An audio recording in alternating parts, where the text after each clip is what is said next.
Hi friend, good morning. This is Ravin watching मैं to study. दोस्तों, आज तक मेरा चैनल पे जितना भी पीजीटी रिलेटेड वीडियो आया है, आज का वीडियो सबसे टॉप इंपॉर्टेंट होने वाला है। क्यों? क्योंकि आज मैं आप लोगों को नॉर्मलाइजेशन के बारे में बताने वाला हूं कि नॉर्मलाइजेशन क्या है, इसका फॉर्मूला क्या है। अब बोलो कि नॉर्मलाइजेशन क्या है, कौन सा चिड़िया है? चिड़िया नहीं है। देखो, आपको मैं दिखा दूं। सबसे पहले 2017 में जो पीजीटी का एग्जाम हुआ था, अगर आप उसका कट ऑफ देखोगे, मैं आपको दिखा रहा हूं, एक मिनट। ये देख लो। सबसे पहले ये 2017 का फाइनल कट ऑफ है, ठीक है, कि कट ऑफ कितना गया हुआ है। अगर आप ज्योग्राफी का देखोगे तो कितना गया है, ज्योग्राफी का कितना गया है आपका जनरल के लिए 297। तो क्या ये पॉसिबल है कि आउट ऑफ 300 कोई भी स्टूडेंट 297 नंबर ला सकता है? Impossible to impossible. अभी आप बोलोगे कि भाई 2017 में 300 नंबर का एग्जाम हुआ था, इसका क्या प्रूफ है? क्योंकि बिना प्रूफ का मैं बात ही नहीं करता हूं, ठीक है। ये है आपका कितना नंबर पेज में है? 14 नंबर पेज पे है, ठीक है। देखो, ये जो है आपका, ये है नोटिफिकेशन आपका 2017 का पीजीटी। रिक्वेस्ट है कि बिल्कुल भी गलती से मिस मत करना इस वीडियो को पूरा वॉच करने के लिए, क्योंकि नॉर्मलाइजेशन होता क्या है, कैसा जेएसएससी में वो इंप्लीमेंटेड होता है, और सबसे खासियत क्या है कि मैं आपको आज लाइव प्रूफ दिखाऊंगा एग्जाम्पल के साथ कि इसका काउंट कैसे होता है।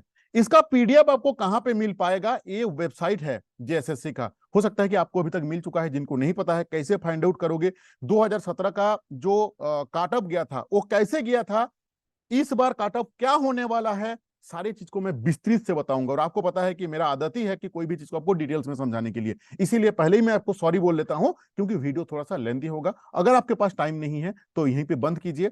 अगर जब आपको टाइम मिलेगा कि नहीं मेरे पास 20-22 मिनट टाइम है, उस समय आप फिर मेरा वीडियो को देखिए, सो दैट कि आपका मन में एक भी क्वेश्चन नहीं रहेगा कि काटअप क्या होता है। और इतना ये जो 300 नंबर पे ये बंदा 295 298 कैसे ला रहा है, इसका इस बार क्या होने वाला है, क्या कैलकुलेशन रहता है, सारा चीज मैं आपको बताऊंगा, ठीक है।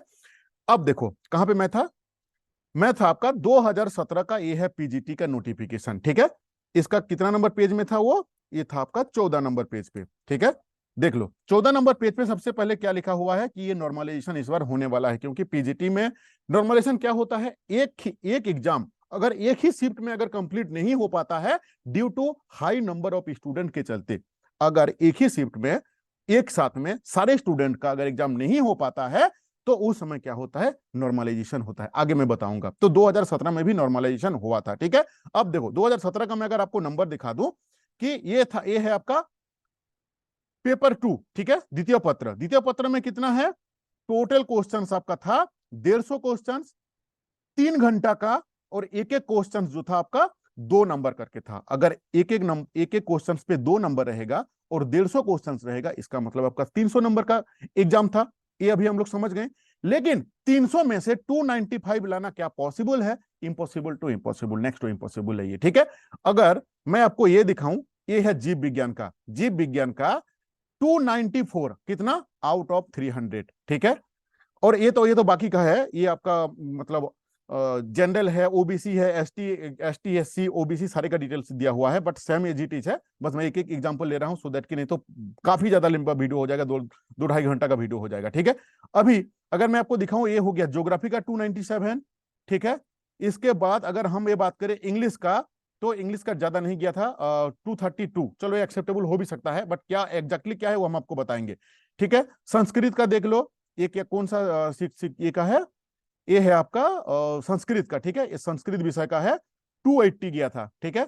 अब उससे पहले एक काटअप वाला आपको मिलेगा कहां पे? कोई बोल सकता है कि नहीं इसको तो प्रिंट बनाए हो भाई, JSSC.nic.in के होम पेज पे हूं, ठीक है। यहाँ पे होम पेज के आने के बाद आप क्या करोगे, काटअप मार्क पे आओगे। काटअप मार्क पे जैसे ही आओगे, सबसे लास्ट वाला पेज चला जाना। बहुत मेहनत करता हूं भाई, रिसर्च करते रहता हूं आप लोगों के लिए कि क्या आप लोगों के लिए बेस्ट क्वालिटी का कंटेंट मैं कैसे दे पाऊं, अच्छा क्वालिटी का कंटेंट कैसे दे पाऊं, उसके लिए काम करते रहता हूं, इसलिए सबको रिसर्च करना पड़ता है। देखो, आप अगर इसमें आओगे, कट ऑफ मार्क में आओगे, मैं क्यों दिखा रहा हूं कि आपको भी खुद ही पता चल पाएगा कि कहां पे क्या चीज है। कट ऑफ मार्क पे आओ, कट ऑफ मार्क पे जैसे आओगे 61 नंबर पेज में आप देख लो कि mark of last selected candidate in geography 2017, इसका पीडीएफ डाउनलोड किया हुआ है, ठीक है ना। एक इसका है पीजीटी आपका इंग्लिश का है, ये संस्कृत का है, इसी तरीके से सारे विषय का दिया हुआ है, आप भी पीडीएफ यहां से डाउनलोड कर सकते हो। ठीक है, कहां पे मिलेगा आपका? एक काटअप वाला जो ऑप्शन है, काटअप कहां पे रहता है? होम पे आना, कैंडिडेट पे आना, उसके बाद आपका काटअप मार्क पे आपको आना है। ठीक है, तो जैसे आप काटअप मार्क पे आओगे वैसे ही आपको क्या होगा, यहां पे आपको पीडीएफ देखने को मिल जाएगा।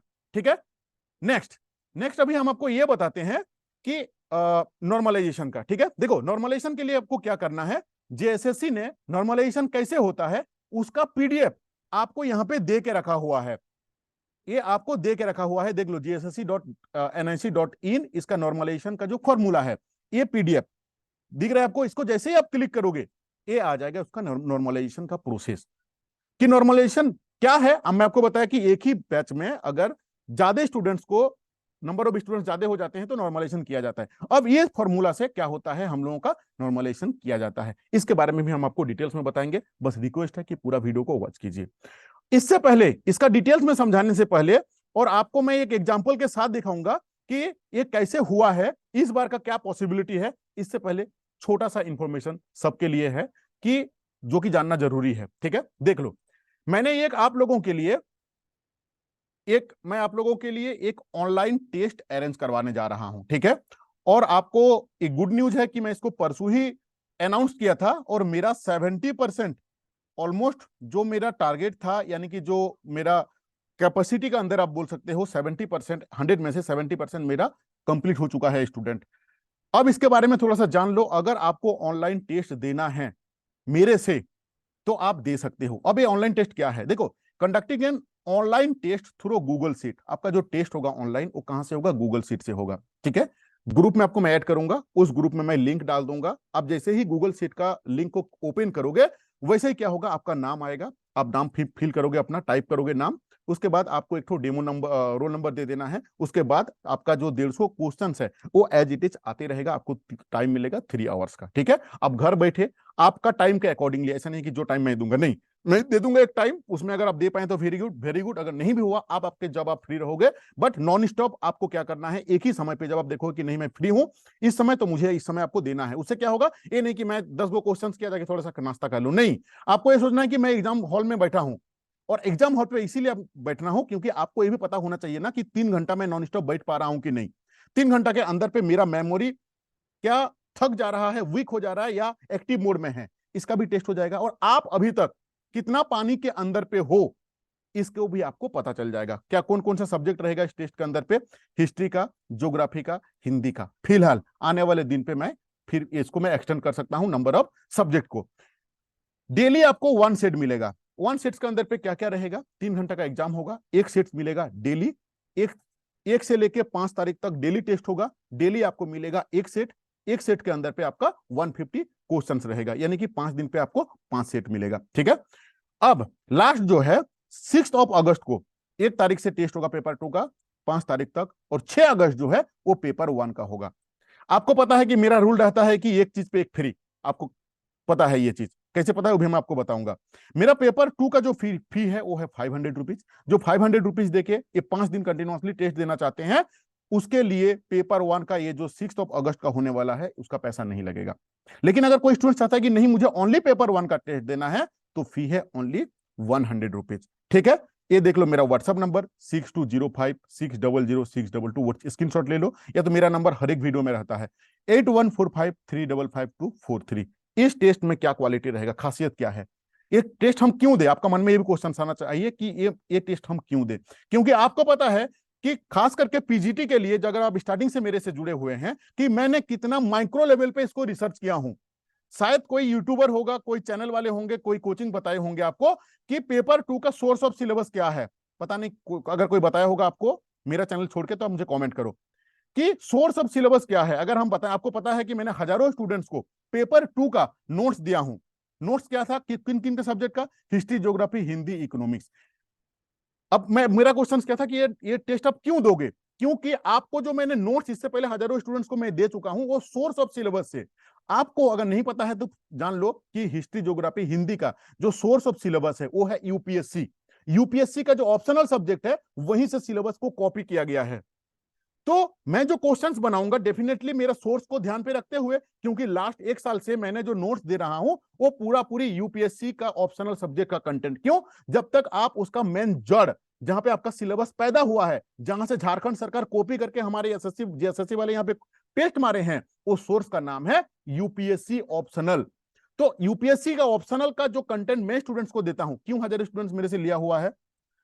क्योंकि जब तक आप सोर्स ऑफ कंटेंट को नहीं पढ़ोगे, जहां से आपका सिलेबस पैदा हुआ है, जहां पे आपका सिलेबस को कॉपी किया गया है, जब तक आप उसका कंटेंट नहीं पढ़ोगे, आपको पता ही नहीं चल पाएगा कि आपको उस चैप्टर को कहां से कहां तक पढ़ना है। Got it?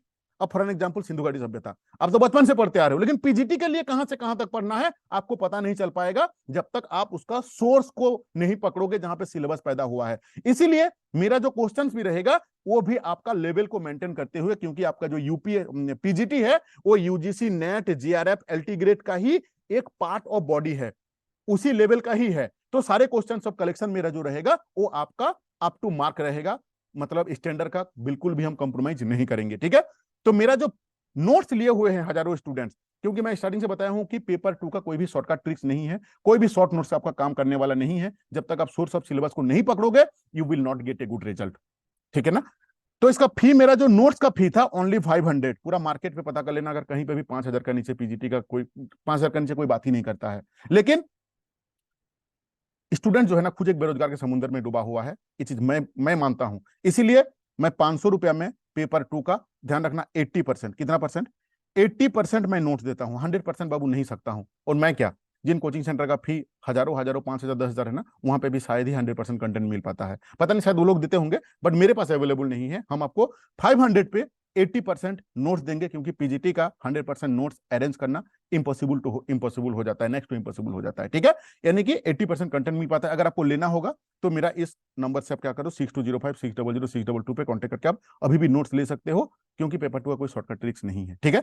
अब दूसरा चीज, पेपर 1 के बारे में भी मैं थोड़ा सा बता दूं, सो दैट कि मैं आपको मेन टॉपिक में समझा पाऊंगा। पेपर 1 जो होता है ना, देखो पेपर 1 जो होता है ना, ये है पेपर 1 का क्वेश्चन। ये 100 नंबर का क्वेश्चन होता है।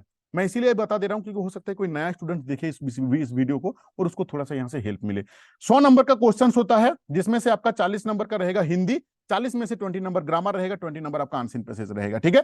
अब 20 नंबर ग्रामर से एटलीस्ट आपका 10-12 नंबर तो आ ही जाएगा। आंसर पैसेज को कैसे क्रैक करना है वो भी मैं बता चुका हूं। पहले आपको क्वेश्चंस पढ़ना है, उसके बाद आंसर पैसेज को सॉल्व करना है, कि सो दैट कि आप डायरेक्टली उसका आंसर को फाइंड आउट कर पाओ। अगर आप पहले पैसेज पढ़ोगे उसके बाद क्वेश्चंस पढ़ोगे तो it will take more time और आपका टाइम बर्बाद होगा, फिर से पैसेज को पढ़ना होगा। तो इसलिए पैसेज को, आंसर पैसेज को सॉल्व करने से पहले क्वेश्चंस पढ़ो, एक बार नहीं 2 बार क्वेश्चंस को समझो, फिर डायरेक्ट पैसेज पढ़ो, तो आप 1 अटेम्प्ट पे ही अब उसका आंसर को निकाल पाओगे। तो 40 के अंदर पे अगर आपको मान लीजिए यहाँ पे 20 भी नंबर आता है या 20-22 भी नंबर आ जाता है, 40 में हिंदी हम लोग बचपन से पढ़ते आ रहे हैं, easily you can get it up to 25 number, तो इजीली आ जाएगा। ठीक है? अब रेस्ट जो 60 नंबर बचता है ना पेपर 1 का, उसको गलती से भी टच मत करना। क्यों? क्योंकि उसमें इंटरनेशनल जीके है, नेशनल जीके है, झारखंड का जीके है, रीजनिंग है, मैथ है, कंप्यूटर है। इसका अगर नोट्स पढ़ोगे तो 2 साल में भी कंप्लीट नहीं हो पाएगा। तो इसलिए करना क्या है, देखो पेपर 1 जो होता है ना वो कोई एग्जाम डेडिकेटेड नहीं होता है। पेपर 1 जो होता है कोई एग्जाम डेडिकेटेड नहीं होता है। जेएसएससी के द्वारा कोई भी एग्जाम लिया जाता है उसका मोस्ट ऑफ द एग्जाम पे उसका पेपर 1 रहता है। तो आज से 20 साल का जितना भी प्रीवियस ईयर का क्वेश्चन पेपर है, पेपर 1 कोई डेडिकेटेड एग्जाम नहीं होता है। जेएसएससी के द्वारा कोई भी एग्जाम लिया जाता है, चाहे शिक्षा विभाग का, चाहे पुलिस विभाग का, चाहे एडमिनिस्ट्रेटिव डिपार्टमेंट का, कोई भी डिपार्टमेंट का, उसका पेपर 1 रहता है। तो पेपर 1 कोई ऐसा नहीं कि हाँ ये पीजीटी का ही पेपर 1, नहीं, ऐसा नहीं होता है। जेएसएससी का कोई भी एग्जाम जिसमें पेपर 1 क्वेश्चन पूछा गया है, उन सारे क्वेश्चन पेपर को अरेंज करो। कहां से मिलेगा? किताब दुकान पे जाओ और उसका सेट को आप ले लो। वहां पे क्या होगा, 2000 से 2200 क्वेश्चन रहेगा, मतलब 20-22 क्वेश्चन रहेगा, 2000 से 2200 क्वेश्चन हो जाता है। 2000 ऐसा क्वेश्चन है जो कि ऑलरेडी पीजीटी लेवल एग्जाम पे आ चुका है, 200 क्वेश्चन ऐसा मिलेगा जो कि ऑलरेडी आपका झारखंड जीके का है। तो रेदर देन दैट का होल स्टडी करने से बेटर है कि हम वैसे ही क्वेश्चंस को पढ़ें जो ऑलरेडी एग्जाम पे आए हुए, वो मेरे लिए इंपॉर्टेंट है। हो सकता है कि वहां से, मैं ये नहीं बोल रहा हूँ रिपीट हो जाएगा, लेकिन मैं भी हो सकता है कि रिपीट हो। तो आप वो जो 20-22 क्वेश्चन सेट्स को अरेंज करो, जहां पे 2000 से 2200 क्वेश्चन मिलेगा, उसको पढ़ो, वो आपको हेल्प मिलेगा। और ये हिंदी के ऊपर फोकस करो, सो आपको पेपर 1 क्लियर हो जाएगा। जो स्टूडेंट ये 22 क्वेश्चन सेट्स अरेंज नहीं कर पाते हैं, जो लड़की है, जो हाउस वाइफ है, गांव से है, मेरे से कॉन्टेक्ट करके पेपर 1 का ले सकते हो ओनली 200 रुपीज पे। कौन सा? 22 क्वेश्चन सेट्स। ये ध्यान रखना है, मेरे द्वारा नहीं बनाया हुआ है। ये क्वेश्चन सेट जो जेएसएससी ने अपना प्रीवियस ईयर कोई ना कोई एग्जाम पे जो लिया हुआ है उसका सेट्स है। ठीक है? तो आप ले सकते हो इस नंबर पे मुझे कांटेक्ट करके। ठीक है? तो टेस्ट के लिए ऑलरेडी मैं बता चुका हूं, आप रिपीट कर रहा हूं, 70% फुल हो चुका है। अगर आपको लेना होगा तो यहां से आप मेरे से कांटेक्ट कर सकते हो। अगर आपको बिलीव है कि नहीं ये बंदा हमको जेन्युइन कंटेंट दे सकता है तो ही लेना है, ठीक है। अब चलो नेक्स्ट, सबसे इंपॉर्टेंट चीज आता हूं मैं आपका नॉर्मलाइजेशन का, ठीक है। नॉर्मलाइजेशन का जेएसएससी का वेबसाइट पे दिया हुआ है, इस पीडीएफ को मैं अपना डाल दूंगा टेलीग्राम पे, टेलीग्राम डिस्क्रिप्शन बॉक्स में दिया हुआ है, जुड़ जाओ, नहीं तो आप खुद भी निकाल सकते हो। यहाँ पे होम नोटिस और यहीं पे ही आपका नॉर्मलाइजेशन का डाला हुआ है, ठीक है। ये मेरा बनाया हुआ नहीं है, जेएसएससी का है, ठीक है। अब नेक्स्ट जाता हूं मैं, आपको मैं समझा चुका हूं कि कहां पे आपको वो मिलेगा, कहां पे काटअप मिलेगा, आपको दिखा चुका हूं। कौन कौन सा काटअप गया हुआ है, इंग्लिश पे कितना गया हुआ है ये हम आपको बता चुके हैं, संस्कृत पे कितना गया हुआ है ये हम बता चुके हैं, ठीक है। नेक्स्ट क्या है, भूगोल पे कितना गया हुआ है 297, ये हम बता चुके हैं। अर्थशास्त्र में 295 गया हुआ है, ये भी हम आपको बता चुके हैं। बायोलॉजी में 294 गया था, ये भी हम बता चुके हैं। अब ये एग्जैक्टली है क्या इस बार का। अब दूसरा चीज, कितना नंबर पेज पे है ये है इस बार का पीजीटी का, ठीक है। ये है इस बार का पीजीटी का। अब आपको मैं ये दिखा दूं कि इस बार भी आपका नॉर्मलाइजेशन होने वाला है, ये भी देख लो यहाँ पे। ये है, अभी आप बोलोगे नहीं ये गलत पीडीएफ है, भाई देख लो 18 नंबर पे है ना, ये देख लो ये क्या है, पीजीटी का नोटिफिकेशन कितना नंबर पे था, 18 नंबर पे। थोड़ा सा पैसेंस रखो, सारा चीज बताऊंगा, ठीक है। देखो इसलिए पहले बोला था भाई अगर टाइम नहीं है ना तो थोड़ा सा वेट करके देख लो, बट क्योंकि डिटेल्स में समझाने का आदत छूट नहीं रहा है, जितना भी समझा चुका हूँ। हाँ 18 नंबर पे पहुंच जाओ भाई, 12 नंबर। हाँ देखो ये 12 नंबर पे लिखा, क्या लिखा हुआ है कि कंप्यूटर मोड में एग्जाम होगा हम लोगों का, नॉर्मलाइजेशन होगा। मैं ये दिखाना चाहता हूँ कि इस बार भी नॉर्मलाइजेशन होगा। क्यों होगा, क्योंकि आपको पता है कि 1,22,000 स्टूडेंट ने फॉर्म फिलअप किया है, और हमारे झारखंड पे, हमारे जेएसएससी के पास में भी उतना कैपेसिटी नहीं है। श्योर है कि नहीं है, क्योंकि अगर होता तो अगले बार तो इससे इससे कम था ना, नॉर्मलाइजेशन क्यों होता। इस बार का जो सीजीएल है उसमें भी आपका नॉर्मलाइजेशन होगा। चलो अभी मेन टॉपिक में समझाता हूँ कि नॉर्मलाइजेशन इस बार होगा, ये आप समझ चुके हो। अब ये होता क्या है, अब एक तो एग्जाम्पल हम लोग देखते हैं कि ये होता क्या है। मान लीजिए हम लोगों का, मैं हिस्ट्री का बात लेता हूं फॉर एन एग्जांपल, आपका अपना हिसाब से ले लो। टोटल रहता है अपना 150 नंबर का क्वेश्चन। ए हुआ एक शिफ्ट, शिफ्ट 1, एक हुआ शिफ्ट बी, एक हुआ शिफ्ट 3। ध्यान से सुनना, समझने की कोशिश करना। अब मान लीजिए शिफ्ट 1 में जो एग्जाम हुआ, अब देखिए जो जो कहां जहां पे क्वेश्चंस बनता है ना, उसका लॉ रहता है कि उसको जो क्वेश्चंस बनाता है वो भी तो इंसान है ना, मशीन तो नहीं है, रोबोट तो नहीं है, चैट जीपीटी तो नहीं है कि 100% डेटा देगा।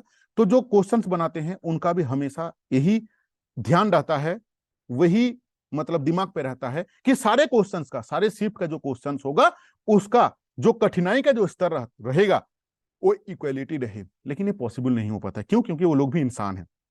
इसीलिए क्या होता है कि मान लीजिए एक शिफ्ट एक है, ठीक है, जहां पे राम एक स्टूडेंट है, रानी एक स्टूडेंट है, गीता एक स्टूडेंट है, फॉर एन एग्जांपल। ये नाम कोई रियल में है नहीं, बट है भी, एग्जिस्ट नहीं करता है मेरे साथ, बट मैं फॉर एन एग्जांपल के लिए ले लिया।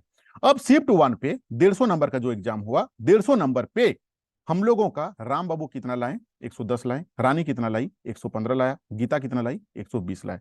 शिफ्ट 2 स्टार्ट हुआ, वही सेम का, किसका, हिस्ट्री का, सेम सब्जेक्ट का, मैं एक ही सब्जेक्ट का समझा रहा हूं। शिफ्ट 2 स्टार्ट हुआ, राम बाबू कितना लाए, 90, रानी कितना लाई, 95, ये लाए 100 नंबर। शिफ्ट 3 स्टार्ट हुआ, जहां पे नॉर्मलाइजेशन पे राम बाबू लाए एक राम की जगह पे दूसरा आदमी, एक तो एग्जांपल लिया कि ये नाम है, ठीक है। ये बंदा लाया 80, ये लाया 85, ये लाया 90। अब देखो, अब ये जो नंबर लिया गया है और जो आयोग भी जो लेता है, एक एवरेज नंबर होता है।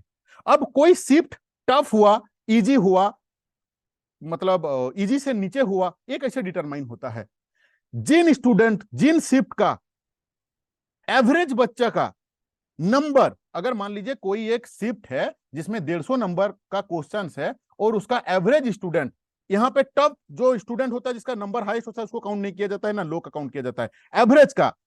ऐसा एग्जाम जहां पे 150 नंबर का एग्जाम हुआ है और उस एग्जाम पे जो एवरेज, मतलब अधिकतर स्टूडेंट, जो एवरेज स्टूडेंट का जो नंबर है 110 है, 115 है, 120 है, यानी कि इस एग्जाम का जो टफ गया होगा वो तो हमको लग रहा है कि 148, 145 आराम से लाया होगा, तब जाके ये एवरेज स्टूडेंट का नंबर है। तो इसका मतलब ये जो शिफ्ट हुआ है ये एकदम इजी है, ये बिल्कुल इजी शिफ्ट था, क्वेश्चन जो था। ये जो शिफ्ट 2 है जिसमें 90 लाया है एवरेज स्टूडेंट, 90, 95, 92, ये जो है ये इजी का ऊपर में और हार्ड का नीचे। नेक्स्ट, अब एक ऐसा शिफ्ट है जहां पे 150 में से एवरेज स्टूडेंट ला रहा है 80, 85, 90। इसका मतलब क्या है कि ये जो है ना ये टफ एग्जाम था।